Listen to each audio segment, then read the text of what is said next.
नमस्कार। आज हम पढ़ेंगे बहमनी साम्राज्य के बारे में। बहमनी साम्राज्य कैसे अस्तित्व में आया और उसका विस्तार कैसे हुआ। मोहम्मद बिन तुगलक के समय में दक्षिण भारत के अधिकतम भाग पर दिल्ली सल्तनत का आधिपत्य कायम हो गया था, परंतु जो मोहम्मद तुगलक था उसकी नीतियों ने विघटनकारी तत्वों को बढ़ावा दिया। उसने सादी नामक पदाधिकारियों को राजस्व वसूली और सैनिक अधिकार का काम दे रखा था। बाद में क्या हुआ कि इन्हीं के जो सादी लोग थे, इन्हीं के हाथों में सारी सत्ता केंद्रित हो गई थी और मोहम्मद तुगलक के शासनकाल के उत्तरार्ध में सभी जगह विद्रोह होने लगे। तब इन सादियों ने अपनी शक्ति को संयोजित किया और विद्रोह करना शुरू कर दिया। इन विद्रोह का जो नेतृत्व किया था वो इस्माइल मक और हसन गंगू, जो जफ़र खान के नाम से प्रसिद्ध है, उसने किया था। और इन विद्रोहियों ने दौलताबाद पर अधिकार कर लिया, क्योंकि मोहम्मद तुगलक से दक्षिण के अमीर नाराज़ थे और उन्होंने सुल्तान के खिलाफ विद्रोह किया। विद्रोहियों ने अमीर इस्माइल मक अफ़गान को नासिरुद्दीन शाह के नाम से सिंहासन पर बिठाया, लेकिन मोहम्मद तुगलक ने उस समय तो दौलताबाद को जीत लिया, परंतु धारागिरी में जमे इस्माइल मक और गुलबर्गा में जमे हसन गंगू को वो हरा नहीं पाया। हसन गंगू ने सुल्तान के सेनानायक इमादुल मुल्क को हरा दिया और इस्माइल मक ने दौलताबाद का सिंहासन जो था वो हसन गंगू यानी जफ़र खां के पक्ष में त्याग दिया। और इस प्रकार हसन गंगू अलाउद्दीन हसन बहमन शाह की उपाधि के साथ सिंहासन पर बैठा और 13 अगस्त 1347 ईस्वी को बहमनी साम्राज्य की स्थापना की। अलाउद्दीन हसन बहमन शाह, इसका शासनकाल 1347 से 1358 ईस्वी। अधिकांश विद्वानों का मानना है कि बहमन शाह यानी हसन गंगू अपने आप को ईरानी वीर बहमन का वंशज भी मानता था और इसलिए ही उसने बहमन शाह की उपाधि धारण की थी। बहमन शाह ने गुलबर्गा को अपनी राजधानी बनाया और बहमनी साम्राज्य की सीमाओं का विस्तार किया। 1425 ईस्वी तक तो ये बहमनी राज्य की राजधानी रहा गुलबर्गा। उसके बाद अहमद शाह ने बीदर को अपनी राजधानी बनाया। बहमन शाह का उद्देश्य था संपूर्ण दक्षिण को बहमनी शासन के अंतर्गत लाना। उसने दक्षिण प्रदेशों को जीतकर बहमनी राज्य की सीमा जो थी वो कृष्णा नदी तक पहुंचा दी और बहमनी के दक्षिण में विजयनगर तथा पूर्व में वारंगल, ये 2 हिंदू राज्य थे। दक्षिण में विजयनगर तथा पूर्व में वारंगल, ये जो 2 हिंदू राज्य थे वो अगले 100 वर्षों तक 100 ईयर्स तक बहमनी राज्य का इन दोनों राज्यों के साथ संघर्ष होता रहा, क्योंकि बहमनी सुल्तान सुदूर दक्षिण में माडुरा तक अपने साम्राज्य का विस्तार करना चाहते थे। बहमन शाह ने बहमनी राज्य को 4 भागों में विभाजित किया: दौलताबाद, गुलबर्गा, बरार और बीदर, और इन सब पर उसने अपने गवर्नर नियुक्त किए। बहमन शाह जो था वो न्यायप्रिय शासक था, लेकिन हिंदुओं के प्रति जो था वो असहिष्णु व अत्याचारी था। दूसरा शासक मोहम्मद शाह प्रथम 1358 से 1375 ईस्वी तक शासनकाल। अलाउद्दीन के बाद ये गद्दी पर बैठा। इसके शासनकाल की मुख्य घटना विजयनगर साम्राज्य के साथ युद्ध शुरू होना था, जो कि 1 शताब्दी तक चला। उसने वारंगल के साथ भी युद्ध किए और मोहम्मद शाह ने पहले वारंगल की सेना को पराजित किया और इसके बाद उसने रायचूर दोआब से विजयनगर की बढ़ती सेना को हटा दिया, निकाल दिया।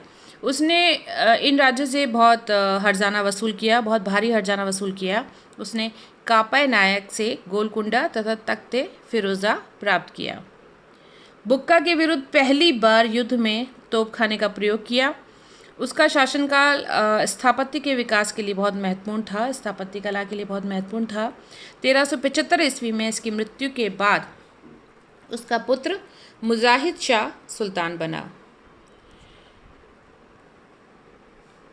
मुजाहिद शाह 1375 से 1378 ईस्वी। मुजाहिद शाह और दाऊद दोनों ने इस टाइम में शासन किया। मुजाहिद शाह मोहम्मद शाह का पुत्र था और उसकी मृत्यु के बाद शासक बना। इसने विजयनगर साम्राज्य पर 2 बार आक्रमण किया, पर इसको कोई सफलता हासिल नहीं हुई। मुजाहिद शाह ने विजयनगर से तुंगभद्रा के दक्षिण प्रदेशों की मांग की। इसके प्रत्युत्तर में बुक्का ने कहा कि हमें हाथियों की ज़रूरत है। उसने हाथियों की डिमांड करी। इसके बाद उसने अडोनी दुर्ग पर कब्जा करने का प्रयास किया, किंतु असफल रहा। अतः उसने बुक्का से संधि कर ली और वापस लौट गया। उसके बाद उसके चाचा दाऊद ने उसकी हत्या का षड्यंत्र रचा और उसकी हत्या कर दी, यानी मुजाहिद शाह की हत्या उसके चाचा ने कर दी। लेकिन 1 महीने बाद ही उसके चाचा दाऊद की भी हत्या कर दी गई। फिर अमीरों ने अब हसन शाह का एक पौत्र मुहम्मद शाह द्वितीय को सिंहासन पर बिठाया। मोहम्मद शाह द्वितीय बहमन शाह का पुत्र था और वह सबसे शांत प्रिय और विद्यानुरागी सुल्तान था। उसने विजयनगर से मैत्री संबंध कायम किए। बहमनी में सिंहासन प्राप्त करने के लिए विभिन्न दावेदारों में उस समय संघर्ष चल रहा था। तब मौके का लाभ उठाकर विजयनगर राज्य ने बहमनी राज्य के कुछ दक्षिण प्रदेशों पर अधिकार कर लिया था इसके समय में, लेकिन मुहम्मद ने इन्हें फिर से जीतने का कोई प्रयास नहीं किया। इसके दरबार में हमेशा विद्वानों का जमघट लगा रहता था और इसके शासनकाल में गुलबर्गा जो था वो विद्वानों का एक प्रमुख केंद्र था। इसने जनता के कल्याण के लिए बहुत से कार्य किए। मुस्लिम जनता के लिए विशेष राहत कार्य किए। 1397 ईस्वी में इसकी मृत्यु के बाद गयासुद्दीन और शमशुद्दीन क्रमशः सुल्तान बने। दोनों ही अयोग्य थे और शीघ्र ही उनको हटा दिया गया, अपदस्थ कर दिया गया। 1397 ईस्वी में बहमन शाह के एक पौत्र ताजुद्दीन फिरोज शाह ने सिंहासन पर अधिकार कर लिया। ताजुद्दीन कुशल सेनानायक और विद्वान था, परंतु धर्मांध और विलासी था। इसने विजयनगर पर 3 बार आक्रमण किया।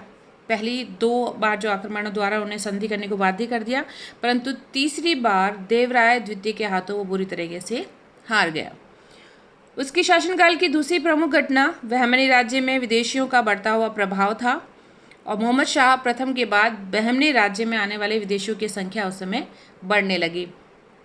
इन विदेशियों में अधिकांशतः ईरानी, अरब और तुर्क थे, जिन्हें कि अफाकी कहा जाता था। अफाकी, इनका बहमनी राज्य की संस्कृति तथा राजनीति पर बहुत गहरा प्रभाव पड़ा। सबसे महत्वपूर्ण परिणाम इन विदेशियों तथा दखनियों या स्थानीय लोगों का संघर्ष था, जिसके कारण ही अंततः बहमनी राज्य का पतन हुआ। फिरोज शाह ने इन विदेशियों को राजाश्रय प्रदान किया था तथा उन्हें ऊंचे पदों पर नियुक्त किया था। फिरोज शाह तुगलक के समय की बात है, ताजुद्दीन फिरोज शाह के समय की बात है ये। 1422 ईस्वी में उसके भाई अहमद शाह ने इसे अपदस्थ करके सिंहासन पर अधिकार कर लिया। अहमद शाह प्रथम 1422 से 1436 ईस्वी। अहमद शाह ने गुलबर्गा की जगह बीदर को अपनी राजधानी बनाया। इसके कारण थे कि एक तो बीदर साम्राज्य के मध्य में स्थित था। बीदर विजयनगर से दूर होने के कारण सुरक्षित था। बीदर की किलेबंदी का सुदृढ़ होना था और जलवायु तथा सैनिक दृष्टि से गुलबर्गा की अपेक्षा वह उत्तम था। अहमद शाह विदेशी अफाकियों की मदद से सिंहासन पर बैठा था, इसलिए उसके शासन में विदेशियों का महत्व बढ़ गया और सभी मुख्य पदों पर विदेशियों की नियुक्ति करने से दलगत राजनीति शुरू हो गई और इसकी वजह से जो दक्षिणी दल जो था, जो यहाँ का दल था, वो असंतुष्ट हो गया। इस असंतोष ने सांप्रदायिक रूप भी ले लिया। इसका कारण यह था कि विदेशियों में जो थे वो अधिकांशतः शिया थे, जबकि जो दक्कनी दल के मुसलमान थे, जो देशी दल था यहाँ का, वो सुन्नी थे। इस संघर्ष का बहमनी राज्य की संस्कृति और राजनीति पर बहुत गहरा प्रभाव पड़ा। अहमद शाह ने बारंगल के कुछ प्रदेश जीते और मालवा के सुल्तान होशंग शाह को भी हराया। अहमद शाह का जो शासनकाल है वो न्याय तथा धर्मनिष्ठा के लिए प्रसिद्ध था।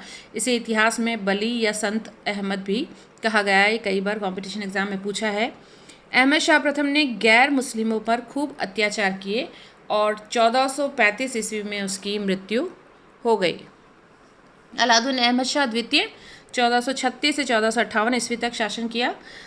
ये अलाउद्दीन अहमद शाह प्रथम का बड़ा पुत्र था। उसे 2 बार विजयनगर से युद्ध करना पड़ा और ये दोनों युद्ध जो किए वो रायचूर पे कब्जा बनाए रखने के लिए थे। सुल्तान बनते ही उसको भाइयों के विद्रोह का सामना करना पड़ा। बाद में उसने भाई को रायचूर का 2 सूबेदार बना दिया। 1443 ईस्वी में विजयनगर पर आक्रमण करके देवराय द्वितीय को हराया और उसको संधि को विवश किया। इसके बाद कोंकण पर भी आक्रमण करके उसको अपने अधीन कर लिया। उसने अनेक मस्जिदें, पाठशालाएं और दानशालाओं का निर्माण करवाया और राजधानी में भी बहुत सारे भवन बनवाए। अहमद शाह द्वितीय ने एक विशाल हॉस्पिटल का भी निर्माण किया और वहाँ हिंदू मुस्लिम चिकित्सकों को नियुक्त किया और यहाँ पर रोगियों का जो था वो बिना धार्मिक भेदभाव के इलाज किया जाता था। हुमायूं 1458 से 1461 ईस्वी। 1458 ईस्वी में इसकी मृत्यु के बाद उसका पुत्र हुमायूं 1458 से 1461 तक शासक बना। उसे बहुत से विद्रोह का सामना करना पड़ा, लेकिन इन विद्रोह का उसने निर्दयतापूर्वक दमन किया, इसलिए इसे इतिहास में जालिम के नाम से भी जाना जाता है। ये भी कई बार कॉम्पिटिशन एग्जाम में पूछा गया है। 1461 ईस्वी में इसकी मृत्यु के बाद उसका अल्पवयस्क पुत्र निजाम शाह गद्दी पर बैठा। उसकी माता मखदूम जहाँ ने संरक्षिका का कार्य किया। 1463 में निज़ाम की मृत्यु के बाद मोहम्मद शाह तृतीय सुल्तान बना। महमूद गवा जैसे मंत्री की वजह से साम्राज्य में कानून व्यवस्था बनी रही। ये भी अल्पवयस्क था महमूद शाह तृतीय, लेकिन शासन सूत्र जो था वो वजीर महमूद गवा के हाथ में ही रहा था। महमूद गवा ने अपनी योग्यता और प्रतिभा से बहमनी साम्राज्य को उन्नत किया। उसने बहमनी साम्राज्य का प्रभाव कोरोमंडल तट से अरब सागर तक स्थापित किया, कोंकण के हिंदू विरोधियों का दमन किया तथा संगमेश्वर के राजा को अपनी अधीनता स्वीकार करने के लिए बाध्य किया। उसने मालवा को भी हराया, राजमुंद्री पर भी अधिकार किया तथा उड़ीसा के शासकों से लगातार उसका युद्ध जारी रहा। उसने आंतरिक स्थिति पर भी नियंत्रण किया, दरबार में जो दलबंदी थी उस पर भी अंकुश लगाया और प्रशासनिक सुधार भी किए। तो महमूद गवा जो था वो योग्य वजीर था।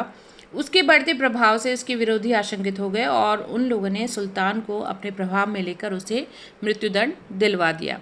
महमूद गवा की मृत्यु के एक वर्ष के अंदर ही 1482 ईस्वी में सुल्तान की भी मृत्यु हो गई।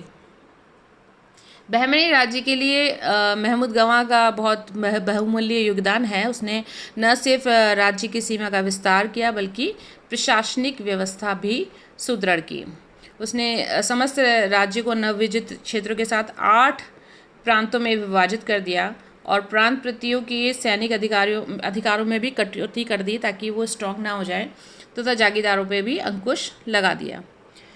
महमूद गवा ने सांस्कृतिक विकास को भी प्रोत्साहन दिया। उसने शिक्षा के विकास के लिए भी बिदर में एक महाविद्यालय की स्थापना करवाई।